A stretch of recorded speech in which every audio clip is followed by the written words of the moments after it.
ஆண்டவராகிய இயேசு கிறிஸ்துவின் இனிய நாமத்தில் என் அன்பின் வாழ்த்துக்களை தெரிவித்துக் கொள்கிறேன். இன்றைக்கு நாம் பார்க்க போகிற செய்தியின் தலைப்பு, தன் பிழைகளை உணர்கிறவன் யார்? இன்றைக்கு நாம் வாழ்கிற உலகத்தில் பார்த்தீங்கன்னா, தவறுகளை உணராத இருதயம் இன்றைக்கு நிறைய பேருக்கு இருக்கிறபடியால் பல குடும்பங்களில் பிரச்சனைகள் சந்திக்க வேண்டியது இருக்கிறது. பல நண்பர்களோடு பிரச்சனைகளை சந்திக்க வேண்டியது இருக்கிறது. பல குடும்பங்களில் இன்றைக்கும் பிரச்சனைகள் அதிகரிப்பதற்கு காரணம் என்னவென்றால், பிழையை உணராத ஒரு இருதயம் இருக்கிறபடியால் தான் இன்றைக்கு அநேகருடைய வாழ்க்கையில் ஆசீர்வாதங்கள் இல்லாமல் இருக்கிறது. பிரியமானவர்களே, நம்ம ரட்சித்த ஆண்டவர் அருமை இரட்சகருக்கு ஒரே ஒரு இருதயம் மாத்திரம் பிடிக்கும். தன் பிழையை உணர்கிறவன் யார்? சங்கீதம் 19ஆம் சங்கீதம் 12 முதல் 14 வசனங்களை நீங்கள் வாசித்து பார்ப்பீர்கள் என்றால், தன் பிழைகளை உணர்கிறவன் யார்? மறைவான குற்றங்களுக்கு என்னை நீங்களாக்கும், துணிகரமான பாவங்களுக்கும் அது அடியேனை விலக்கி காரும், அவைகள் என்னை ஆண்டு கொள்ள ஒட்டாதிரும். அப்பொழுது நான் உத்தமனாகி பெரும் பாதகத்துக்கு நீங்களாய் இருப்பேன். என் கண்மலையும் என் மீட்பருமாகிய கர்த்தாவே, என் வாயின் வார்த்தைகளும் என் இருதயத்தின் தியானமும் உமது சமூகத்தில் பிரீதியாய் இருப்பதாக.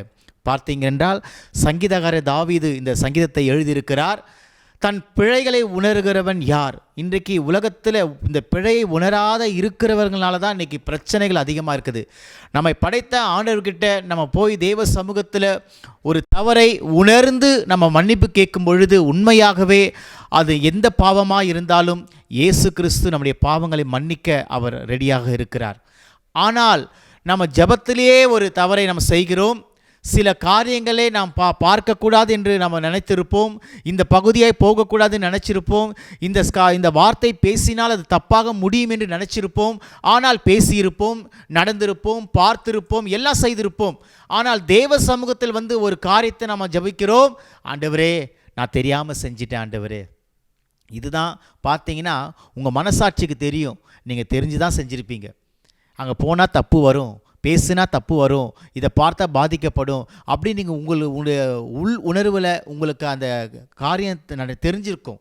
ஆனால் நீங்கள் பார்ப்பீர்கள் என்றால் அதையும் மீறி நீங்கள் செஞ்சுருப்பீங்க. ஆனால் தேவ சமூகத்தில் போய் அதில் ஒரு பொய், ஆண்டவரே தெரியாமல் செஞ்சிட்டேன். ஆனால் ஆண்டவர் பார்க்குறார், ஆண்டவர் நீ தெரிஞ்சு தானே செஞ்சீங்க.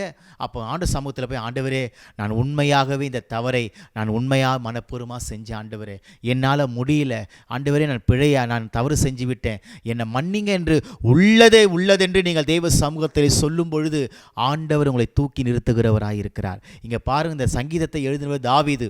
அவர் பார்த்தீங்கன்னா உரியாவின் மனைவி பத்சேபாலை தனக்கு மனைவியாக்கி கொண்டார். அடுத்தவுடைய மனைவியாக்கி கொண்டார். இதனால் அவள் கர்ப்பம் அடைந்திருக்கிறாள். அவளுடைய கணவரையும் என்ன பண்ண, யுத்தத்துக்கு அனுப்பி அங்கேயும் என்ன பண்ணாருங்க, ஆள் வைத்து அங்கே சாகடித்து விட்டார். எவ்வளோ பெரிய காரியம் பாருங்க. அடுத்தவுடைய மனைவியை தனக்கு மனைவியாக்கி கொண்டார். அடுத்தது பார்க்குறோம், அவனுடைய கணவரையும் என்ன யுத்தத்தில் போய் சாகடிச்சிடுறார். நீங்கள் வீட்டில் படித்து பாருங்கள், 2 சாமுவேல் 11ஆம் அதிகாரத்தில் இந்த சம்பவம் இருக்கிறது. ஆனால் 2 சாமுவேல் 12ஆம் அதிகாரத்தில் நீங்கள் படிக்கும்பொழுது அங்கே தாவீது அந்த பத்சேபாலை தனக்கு சொந்தமாக்கி கொண்டபோது தன் இருதயத்தில் நம்ம செய்தது தவறு என்பதை தெரியாமல் வாழ்ந்து கொண்டிருக்கிறார். ஆனால் கர்த்தருடைய பார்வையில் இது எவ்வளோ பெரிய தவறு தெரியுங்களா? ஆனால் தன் தவறை அவன் உணராமல் இருக்கும் பொழுது கர்த்தர் நாத்தான் தீர்க்கதரிசியை வீட்டுக்கு அனுப்புகிறார். போய் ஒரு ஓமையை சொல்கிறார். தாவீது ராஜாவே, ஒரு மனுஷன் அவன் சின்ன ஒரு ஆட்டுக்குட்டியை வச்சிருக்கிறான். ஆனால் அந்த மனுஷன்கிட்ட நிறைய ஆடுகள் இருக்குது. ஆனால் அந்த ஆடை தனக்கு வந்த விருந்தாளிக்கு பலியாக வைக்காமல் ஒரே ஒரு செல்லமாக வளர்த்த அந்த ஆட்டுக்குட்டி எனக்கு விருந்துக்கு வேணும் என்று கேட்குறான். ஆனால் அந்த மனுஷன் நான் இதை செல்லமாக வச்சிருக்கிறேன்னு சொல்லும்போது அதை கொண்டு போய் அடித்து தன் விருந்தாளிக்கு விருந்தாக அதை பரிமாறுகிறான். இந்த விஷயத்தை ஓமையாக நாத்தான் சொன்னபொழுது தாவீது ராஜாவுக்கு கோபம் வந்து, யார் அந்த மனுஷன், இப்பேற்பட்ட தவறு செய்தவனை நான் விடமாட்டேன் என்று கொந்தளிக்கும் பொழுது நாத்தான் சொல்கிறார், நீயே அந்த மனுஷன். தாவீது கொஞ்ச நேரத்தை தவிக்கிறார். என்ன, நான் அப்படிப்பட்ட என்ன பிழை செய்தேன்? அடுத்தவருடைய மனைவி உனக்கு மனைவியாக்கி கொண்டாய், அந்த உரியாவை நீ கொலை செய்து விட்டாய் என்று தாவீது உணர்த்தினுடனே, ஐயோ நான் செய்தது எவ்வளவு பெரிய பாவம் என்பதை தாவீது உணர்ந்து 51ஆம் சங்கீதத்தை 51ஆம் சங்கீதத்தை பார்க்கிறோம். தாவீது தன் பிழையை உணர்ந்து அழுகிறான் தேவ சமூகத்தில். ஆண்டவர் அவன் பிழை உணர்ந்ததினால கர்த்தர் கிருபையாக தாவீதுக்கு கிருபை அளிக்கிறார். அவனை கர்த்தர் தூக்கி நிறுத்துகிறார். அதனால் நீங்கள் உங்கள் வாழ்க்கையில் எப்பேற்பட்ட தவறுகள் செய்தாலும் உங்கள் பிழைகளை உணர்ந்து தேவ சமூகத்தை உள்ளதென்று ஒத்துக்கொள்ளுங்கள். கர்த்தர் உங்களை தூக்கி நிறுத்துவார். எந்த இடத்துல விழுந்தீங்களோ அதே இடத்துல கர்த்தர் உங்களை மேன்மைப்படுத்துவார். இதே தான் ஏதேன் தோட்டத்தில் ஆதாமை கர்த்தர் சொன்னார், இந்த பழத்தை சாப்பிடாதன்னு சொன்னார். ஆனால் அவன் சாப்பிட்டான். கடைசியில் பார்த்தீங்கன்னா ஆண்டவர் கேட்குற, ஆதாமே ஏன் இந்த பழத்தை சாப்பிட்டா என்பது அவன் பார்த்தீங்கன்னா பழியை தூக்கி ஏவாள் மேலே போடுறான். நீர் கொடுத்த ஸ்திரியானவள் தான். இதே பார்த்தீங்கன்னா ஏவாள் சர்ப்பம் என்னை வஞ்சித்ததுன்றான். பழி பாருங்கள், அடுத்தவங்க மேலே இவங்களால் தான் நான் பேசினேன், அவங்களால தான் நான் கோவப்பட்டேன், அவங்களால தான் நான் அதை பார்த்தேன், அவங்க கூட தான் நான் அடுத்தவங்க மேலே பழி போடுவதை நிறுத்தி இந்த நாள்லேருந்து இந்த புதிய வருஷம் ஜனவரி மாதத்துக்கு நீங்கள் வந்திருக்கீங்க. கர்த்தர் இயேசு கிறிஸ்து நிச்சயமாக தன் பாவங்களை மறைக்கிறவன் வாழ்வடைய மாட்டான், அவை அறிக்கை செய்து விட்டு விடுகிறவனும் இரக்கம் பெறுவான்ற வார்த்தையின்படி இன்றைக்கு உங்கள் பிழையை உணருங்கள். எப்பேற்பட்ட பாவமாக இருந்தாலும் இயேசு உங்கள் பாவங்களை மன்னிப்பார்.